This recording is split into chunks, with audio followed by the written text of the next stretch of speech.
Există o formă de propagandă care nu vorbește, nu apare la radio, nu stă scrisă pe afișe, nu strigă slogane, nu cere acordul tău, doar te înconjoară. O vezi când ieși din bloc. O simți când traversezi o piață prea mare. O respiri printre clădiri reci, repetitive, impunătoare. O trăiești fără să o observi, pentru că a fost făcută tocmai ca să pară naturală. În regimurile comuniste, puterea nu s-a mulțumit să controleze presa, școala, istoria sau limbajul.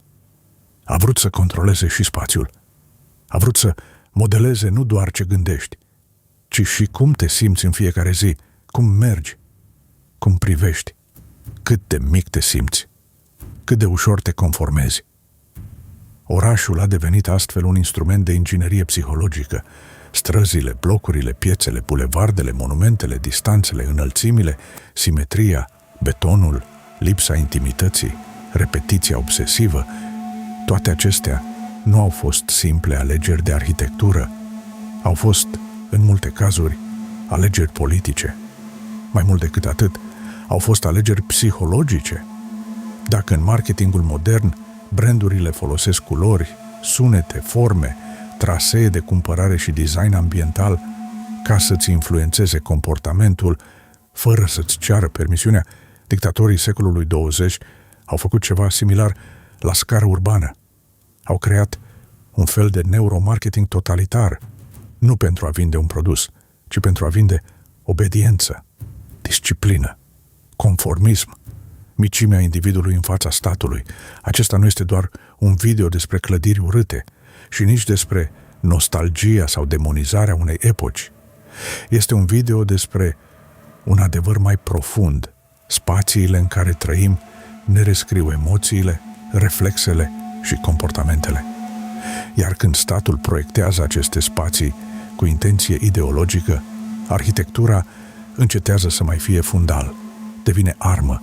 Astăzi vorbim despre felul în care orașele comuniste au fost desenate nu doar pentru eficiență sau locuire, ci pentru supunere psihologică.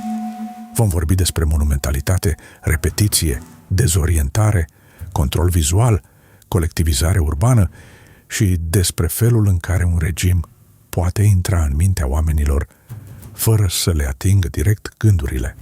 Pentru că uneori, cea mai eficientă propagandă nu este cea pe care o auzi, ci cea în interiorul căreia trăiești. Ca să înțelegem cum funcționa acest mecanism, trebuie să plecăm de la o idee simplă. Niciun regim totalitar nu vede orașul ca pe un spațiu neutru. Pentru democrații, cel puțin în teorie, orașul este un compromis viu între oameni. Istorie, proprietate, memorie și nevoi practice. Crește organic, contradictoriu, uneori haotic. Are străzi vechi, cartiere diferite, centre multiple, spații intime și spații publice. Poate fi ineficient, poate fi inegal, poate fi dezordonat. Dar tocmai această imperfecțiune spune ceva esențial, că nicio voință unică nu îl controlează complet. Pentru un regim totalitar, asta este inacceptabil. Totalitarismul urăște spontaneitatea, urăște ambiguitatea, urăște pluralitatea, urăște tot ce nu poate fi măsurat, clasificat, planificat și ordonat. Iar orașul vechi, cu străduțe înguste, piețe imprevizibile, curți interioare, inițiativă locală, identități istorice și ritm uman, reprezenta exact acel tip de lume pe care dictatura voia să o înlocuiască. Așa că orașul a trebuit rescris, nu doar reconstruit, ci reinterpretat ideologic. A devenit o tablă pe care partidul putea desena propria imagine despre om și societate. Nu un individ liber, ci o unitate într-o masă. Nu o persoană cu rădăcini, ci un cetățean standardizat. Nu un locuitor al unui oraș viu, ci o piesă într-un mecanism planificat. În logica regimurilor comuniste, arhitectura nu era artă autonomă. Era pedagogie, era disciplină, era declarație de putere, era organizare materială a ideologiei. Clădirile administrative trebuiau să inspire forță, piețele trebuiau să permită adunări și parade, bulevardele trebuiau să ofere perspective grandioase, controlabile. Blocurile trebuiau să rezolve rapid locuirea, dar și să omogenizeze populația. Cartierele trebuiau să producă locuitori standard, în vieți standard, în apartamente standard. Orașul devenea astfel o mașină de produs comportamente. Iar asta nu este o metaforă, pentru că mediul construit influențează direct psihologia umană. Spațiile foarte mari reduc sentimentul de control personal. Clădirile masive amplifică senzația de insignifianță. Lipsa diversității vizuale produce monotonie și alienare. Traseele rigide limitează spontaneitatea. Supravegherea vizuală, chiar și implicită, schimbă comportamentul. Distanțele mari între funcțiuni rup viața socială spontană. Standardizarea locuinței produce standardizarea experienței zilnice. Cu alte cuvinte, dacă vrei să creezi o societate obedientă, nu este suficient să controlezi ideile. Trebuie să controlezi și decorul în care acele idei devin obiceiuri. Orașul comunist nu a fost proiectat doar pentru a adăposti populația. A fost proiectat pentru a o antrena emoțional. Unul dintre cele mai vizibile instrumente ale acestui control a fost monumentalitatea. Regimurile comuniste au iubit scara gigantică, clădirile enorme, piațele disproporționate, bulevardele foarte largi, axe urbane lungi, drepte, teatrale, sedii administrative care dominau orizontul. Totul trebuia să pară mai mare decât omul. De ce? Pentru că monumentalitatea nu este doar estetică, este psihologică. Când intri într-un spațiu proiectat la o scară mult peste dimensiunea umană, corpul tău reacționează înaintea minții. Te simți mic, expus, neimportant, copleșit. Aceasta este exact emoția pe care un stat autoritar vrea să o inducă, nu doar respect, ci o combinație de admirație, teamă și insignifianță. Este aceeași logică pe care o vedem în palatele imperiale, catedralele medievale, templele uriașe sau sediile fasciste. Arhitectura nu-ți transmite doar un mesaj rațional, îți induce o stare corporală, îți spune, fără cuvinte, aici există ceva mai mare decât tine și nu-l poți contesta. În orașele comuniste, această monumentalitate era însă seculară. Nu îl glorifica pe Dumnezeu, îl glorifica pe stat, partidul, istoria oficială, masa, liderul, viitorul inevitabil. Piața mare nu era doar o piață, era o scenă a puterii, un loc unde individul dispărea în colectiv, un loc unde distanța dintre cetățean și centru devenea aproape fizică. Nu dialogai cu puterea, o contemplai de jos. Clădirea administrativă masivă nu era doar funcțională, era un mesaj solidificat. Puterea este permanentă, grea, impersonală, rece, imposibil de clintit. Bulevardul ceremonial nu era doar infrastructură, era coregrafie politică, permitea defilări, aliniamente, parade, mișcări de masă. Statul nu voia doar să administreze populația, voia să o vadă ordonată, să o afișeze, să o transforme în spectacol al propriei legitimități. Monumentalitatea funcționa deci pe două planuri. Primul era planul exterior. Orașul trebuia să impresioneze și să arate triumful regimului. Al doilea, mai subtil, era planul interior. Cetățeanul trebuia să învețe zilnic, aproape somatic, că este mic într-o ordine uriașă. Aceasta este una dintre cele mai vechi lecții ale arhitecturii politice. Spațiul poate fabrica emoții de subordonare fără să formuleze nicio propoziție. Când mergi printr-un cartier în care totul este conceput ca să te depășească, nu doar vezi puterea, o simți în postura corpului, în ritmul mersului, în felul în care ridici capul spre clădire, în tăcerea unei piețe prea mari, în absența reperelor intime. Puterea devine atmosferă, iar atmosfera, repetată zilnic, devine reflex. Dacă monumentalitatea te face să te simți mic, repetiția te face să te simți interschimbabil. Poate cea mai recognoscibilă imagine a urbanismului comunist este șirul aparent infinit de blocuri similare.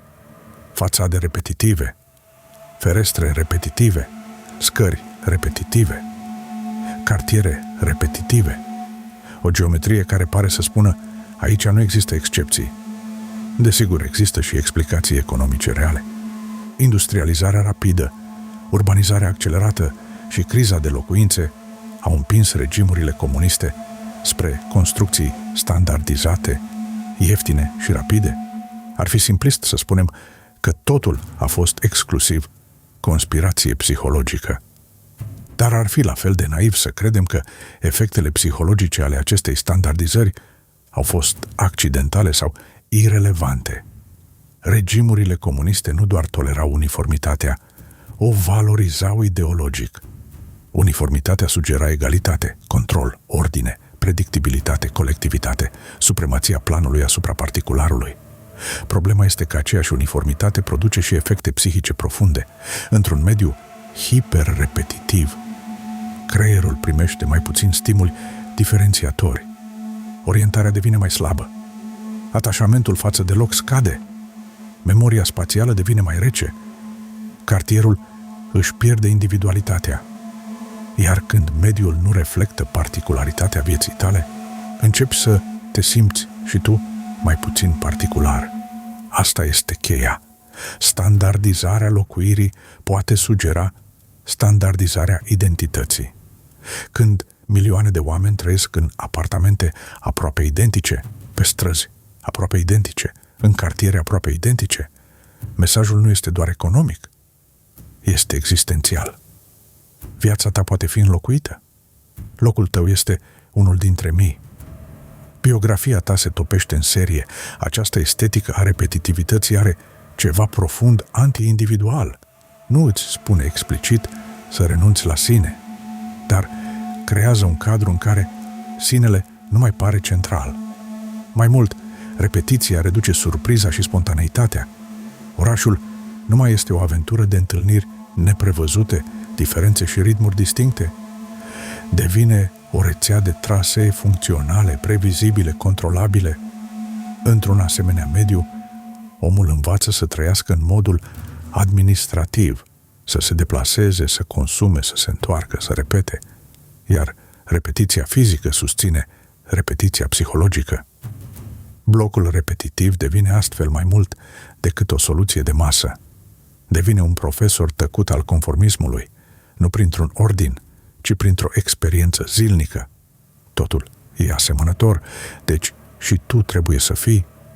Acesta este motivul pentru care multe persoane descriu aceste cartiere nu doar ca fiind gri, ci ca fiind obositoare la nivel de suflet.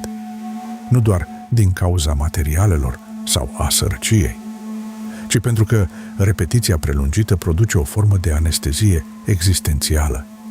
Iar un om anesteziat interior protestează mai greu, imaginează mai greu, dorește mai puțin, se adaptează mai repede la puțin. Pentru un regim autoritar, aceasta nu este o problemă. Este aproape un avantaj. Orașele comuniste nu au fost făcute doar pentru a fi locuite. Au fost făcute și pentru a fi puse în scenă.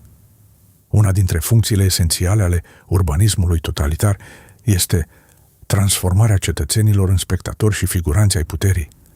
Nu e suficient ca regimul să existe. El trebuie să fie văzut, simțit, ritualizat. Aici intră în joc piețele largi, bulevardele drepte și axele ceremoniale. Aceste spații au o funcție practică evidentă, permit adunări mari, parade militare, manifestații organizate, celebrări oficiale. Dar funcția lor profundă este una psihologică și simbolică. Ele îi învață pe oameni cum arată ordinea ideală a regimului: mulțimi aliniate, mișcare sincronizată, simetrie, centralitate, privirea orientată într-o singură direcție, spre tribună, spre monument, spre sediul puterii. Acesta este un detaliu foarte important. Într-un oraș democratic, centrul poate fi multiplu. Poate fi comercial, cultural, istoric, civic, religios. Fluxurile sunt variate, atenția e dispersată. În urbanismul autoritar, centrul trebuie adesea dramatizat. Puterea vrea un focar clar, al privirii colective. Vrea să organizeze nu doar mișcarea oamenilor, ci și sensul acestei mișcări. Parada devine astfel expresia perfectă a orașului totalitar. Este momentul în care arhitectura și ideologia lucrează împreună. Spațiul canalizează corpurile. Corpurile validează regimul. Regimul se reflectă în ordine. Ordinea pare naturală pentru că este repetată. Iar repetiția produce legitimare. Mai simplu spus, dacă îi faci pe oameni să participe suficient de des la coregrafia puterii, ei încep să o perceapă ca pe ordinea firească a lumii. De aceea, orașul trebuia să fie lizibil pentru putere, să poată fi traversat, filmat, supravegheat, decorat festiv, populat simbolic. Nu era suficient să ai cetățeni, trebuia să ai mase vizibile. Iar masele vizibile au nevoie de decoruri potrivite. Aceste decoruri produceau și un alt efect. În viața de zi cu zi, când nu exista nicio paradă, golul acestor piețe și supradimensionarea acestor spații puteau produce în individ un sentiment ciudat de rece depersonalizare. Paradoxal, spațiul creat pentru mase devenea adesea ostil persoanei singure. Și tocmai aici se vede logica profundă a regimului. Orașul era proiectat nu pentru individul concret, cu nevoile lui intime, ci pentru colectivul abstract. Iar când colectivul abstract devine măsura tuturor lucrurilor, omul real începe să se simtă străin chiar în propriul oraș. Când ne gândim la controlul comunist, ne vin în minte securitatea, dosarele, informatorii, microfoanele, poliția politică, dar controlul nu funcționa doar prin instituții explicite, funcționa și prin design. Un spațiu poate disciplina chiar și atunci când nu există un paznic vizibil. De fapt, uneori, tocmai această invizibilitate face controlul mai eficient. Regimurile autoritare favorizează adesea spații ușor de citit de sus, aliniamente clare, perspective lungi, zone deschise, accesuri previzibile, separări funcționale simple. De ce? Pentru că haosul urban complică monitorizarea. Orașul organic creează colțuri moarte, ambiguități, refugii, trasee alternative, sociabilitate imprevizibilă. Orașul rigid reduce aceste libertăți. Chiar și atunci când nu vorbim despre supraveghere tehnică propriu-zisă, simpla structură a spațiului poate induce autocontrol. Dacă spațiul te expune constant privirii altora, te comporți mai conformist. Dacă zonele comune sunt impersonale și puțin intime, interacțiunile devin mai prudente. Dacă totul pare administrat de o logică superioară, inițiativa spontană se retrage. Aceasta este una dintre marile intuii ale puterii moderne. Oamenii nu trebuie forțați permanent, dacă pot fi făcuți să se regleze singuri. Urbanismul comunist a contribuit la această autoreglare. Nu singur, desigur, dar ca parte a unui ecosistem mai larg de control. Cartierele dormitor, de exemplu, separate de centrele decizionale și comerciale, produceau o viață mai fragmentată. Muncă într-un loc, locuire în alt loc, aprovizionare în alt loc, cultură puțină și adesea mediată oficial. Această compartimentare slăbea spontaneitatea asociativă și reducea densitatea vieții civice autonome. Lipsa spațiilor mici, calde, mixte, acele locuri unde oamenii se întâlnesc natural, improvizează, dezvoltă rețele informale, nu este doar o problemă urbanistică, este și o problemă politică. O societate greu de controlat are multe spații intermediare, multe praguri, multe curți, multe cafenele, multe piețe vii, multe locuri unde oamenii stau fără să fie programați. O societate ușor de controlat mută viața între apartament, loc de muncă și trasee standard. Aceasta nu înseamnă că planificatorii comuniști gândeau toți în termeni de psihologie comportamentală modernă, dar sistemul, în ansamblu, producea exact aceste efecte: reducerea spontaneității, creșterea previzibilității, slăbirea intimității publice, accentuarea conformismului. Controlul devenea astfel incorporat în spațiu. Nu mai venea doar de la partid, venea din mediul însuși. Unul dintre cele mai tulburătoare gesturi ale regimurilor comuniste a fost demolarea sistematică a unor părți din orașele istorice. La prima vedere, motivele invocate erau practice: modernizare, igienizare, lărgirea arterelor, construirea de locuințe, eficiență, progres. Uneori aceste motive aveau o bază reală. Orașele vechi puteau fi insalubre, supraaglomerate sau inadaptate unor nevoi moderne. Dar, din nou, explicația strict tehnică este insuficientă. Orașul vechi reprezenta ceva ce totalitarismul nu putea tolera ușor: memorie necontrolată. Străzile vechi păstrează urmele unor epoci multiple. Biserici, hanuri, piețe comerciale, case burgheze, curți, ateliere, denumiri istorice, disproporții, imperfecțiuni. Ele spun că lumea nu a început cu partidul, că societatea are straturi, că există loialități mai vechi decât ideologia prezentă, că trecutul nu poate fi redus la o singură narațiune. Pentru un regim care vrea monopol asupra sensului, acest lucru e periculos. Demolarea orașului istoric era deci și o formă de rescriere psihologică a realității. Dacă distrugi vechile repere și le înlocuiești cu unele noi, nu schimbi doar peisajul, schimbi harta emoțională a locuitorilor. Oamenii se orientează în lume nu doar prin coordonate, ci și prin memorie afectivă. Unde era colțul copilăriei? Unde era biserica bunicilor? Unde era mahalaua cunoscută? Unde era piața locală? Unde era casa care spunea o poveste? Când aceste repere dispar, individul pierde ceva mai mult decât estetică. Pierde continuitate, pierde ancoră, pierde sentimentul că aparține unei istorii care îl depășește, dar nu îl anulează. Iar omul dezrădăcinat este mai ușor de reformat ideologic. Orașul nou, standardizat, fără adâncime istorică vizibilă, este mai docil politic decât orașul stratificat, încărcat de memorii concurente. Din acest motiv, demolarea era adesea un act de putere simbolică extremă. Statul demonstra că poate interveni nu doar asupra prezentului și viitorului, ci și asupra trecutului material. Poate decide ce merită să rămână vizibil și ce trebuie șters. Poate sculpta memoria colectivă cu buldozerul. În clipa în care face asta, cetățeanul înțelege un lucru brutal. Dacă orașul însuși poate fi făcut să dispară, atunci nimic nu este cu adevărat. Și poate aici stă adevărul cel mai neliniștitor. Dictaturile nu voiau doar să controleze ce ai voie să spui. Voiau să controleze ce simți înainte să apuci să vorbești.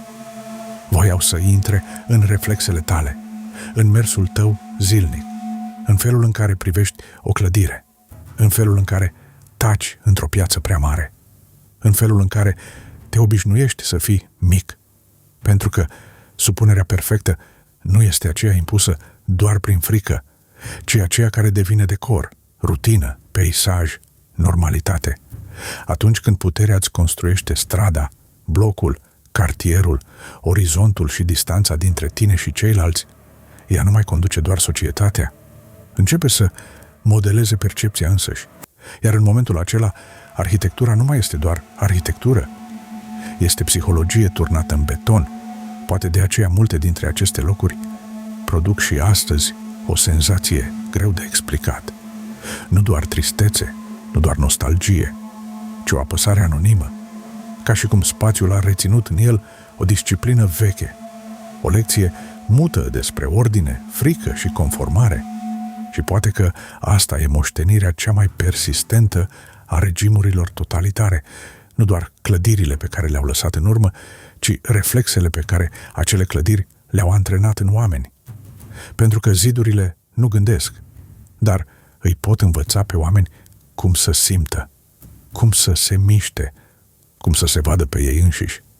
Și uneori, mult după ce dictatorii dispar, orașul continuă să șoptească în numele lor.